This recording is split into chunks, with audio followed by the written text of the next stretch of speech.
decir que el problema de la educación secundaria no es un problema exclusivamente argentino, es un problema en América Latina y es un problema también, aunque de otro modo, no sé, en Europa, por ejemplo, ¿no? Justo acabamos de terminar nosotros un relevamiento de estudios sobre educación secundaria de adolescentes en Europa y corrido, digamos, en términos del volumen del problema y en términos del momento en que, por ejemplo, los adolescentes dejan la escolaridad, se presentan problemáticas muy parecidas. En ese sentido, advertir que estamos frente a un problema que en el mundo está mostrando cierto límite y por eso no deja de ser, en algún sentido, algo curioso, algo que merece algún análisis, que frente a la preocupación que tenemos por aumentar los años de educación y por reconocer mayores derechos educativos a los adolescentes,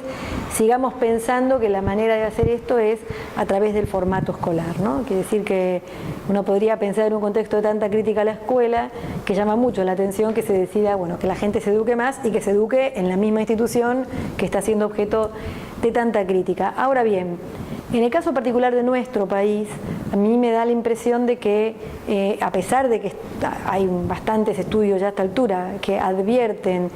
los problemas que señalé hace un ratito, los problemas del currículum clasificado, los problemas de la formación especializada de los profesores y en alguna medida acotada a la especialidad, los problemas del puesto de trabajo y los problemas del régimen académico, no ha habido, insisto, políticas que afronten estas cuestiones de manera integral. Y son cuestiones que tienen que ser tomadas integralmente. Esto quiere decir, si tú decides que vas a modificar el currículum para que ingresen al currículum contenidos que históricamente no han estado presentes, tenés que formar los profesores para que esto sea posible, tenés que decidir cómo tensionás la caja horaria de la escuela secundaria, porque no siempre se puede incorporar una nueva propuesta formativa sobre la base de agregar más horas de clase o tener a los adolescentes más tiempo en la escuela. Si tú decides, bueno, voy a cambiar el régimen académico y entonces voy a facilitar que si un estudiante aprobó las 8 materias de las que hablábamos, al año siguiente solo curse las 4 que no aprobó y avance en aquellas en las que pueda avanzar al haber aprobado las correlativas previas, enseguida se produce una reacción de, pero esto va a ser un desorden desde el punto de vista de la organización. Mi opinión, mi impresión es que no ha habido todavía políticas que asumieran de manera completa el problema y que las soluciones parciales que se han ido ensayando seguramente pueden producir algunos cambios locales, pero a un sistema educativo no le sirven algunos cambios locales. Un sistema educativo necesita que todo el sistema vaya, digamos, de la manera más armónica que se pueda, modificándose. Hoy a la mañana decíamos, no es complicado en un sistema educativo generar islas de innovación, lograr que algunas escuelas hagan bien ciertas cosas. Y tú siempre vas a poder encontrar una escuela secundaria que con el plan de mejoras ha hecho un proyecto de tutoría fantástico y siempre puedes encontrar, no sé, una escuela secundaria que haya armado un sistema de clases de apoyo que permiten que los estudiantes que deben 4 materias las puedan aprobar y puedan avanzar. Pero el problema es que no puede depender de que algunas escuelas le encuentren la vuelta al asunto, ¿sí? La respuesta a los derechos educativos de la población tiene que ser una respuesta sistémica. Y en un sistema interdependiente como es nuestro sistema educativo, lo que se requiere es un cambio, otra vez, ¿no?, sistémico. En ese sentido es que a mí me parece que falta todavía una suerte de segunda generación de políticas hacia la escuela secundaria que involucren transformaciones más de fondo. Es complicado decir esto en Argentina porque alguien puede mirar 20 años para atrás y decir, no es que no se intentaron cambios de fondo. Se intentaron cambios, por ejemplo, en la definición de los niveles del sistema educativo, se intentaron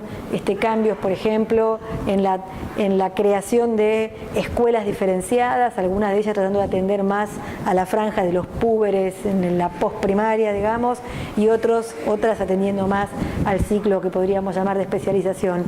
Pero yo creo que esos cambios, que no eran recomendables en su momento, lo que produjeron fue un enorme traumatismo en el sistema, desarticularon un funcionamiento histórico, pero si los miras en perspectiva, no modificaban el currículum clasificado, no modificaban el puesto de trabajo, no modificaron la formación especializada y no modificaron el régimen académico. Lo que hicieron es redefinir los niveles por un tiempo,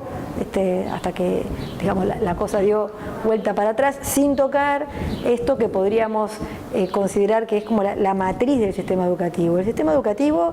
si tú lo miras hace 80 años atrás, ya tenía esta situación de los profesores especializados, el currículum dividido por disciplinas muy rígidamente diferenciadas, la repitencia instalada como respuesta al no aprendizaje, y la contratación de los profesores por hora cátedra. Lo que pasa es que como accedía a la escuela secundaria una parte mínima de la población, y esa parte mínima venía de una historia escolar primaria y de unas condiciones de apoyo a la escolaridad y de aprendizaje de la cultura escolar bastante elitista, si se quiere, lo que esto producía era un efecto mínimo en relación con lo que vemos ahora. Lo que vemos ahora es que a medida que se ha universalizado la escuela primaria, se ha prácticamente universalizado el pasaje a la escuela secundaria, y entonces cada vez más chicos y chicas acceden a un nivel educativo pensado para otro tiempo y para otra población. Lo que está ocurriendo es que la experiencia educativa que tienen es una experiencia de fracaso, es una experiencia en la cual las reglas de la escuela resultan muy crípticas, muy arbitrarias y poco justificadas en términos pedagógicos. Y vuelvo a poner el ejemplo de la repitencia, que es un ejemplo que interesa mucho analizar, porque vuelvo a decir,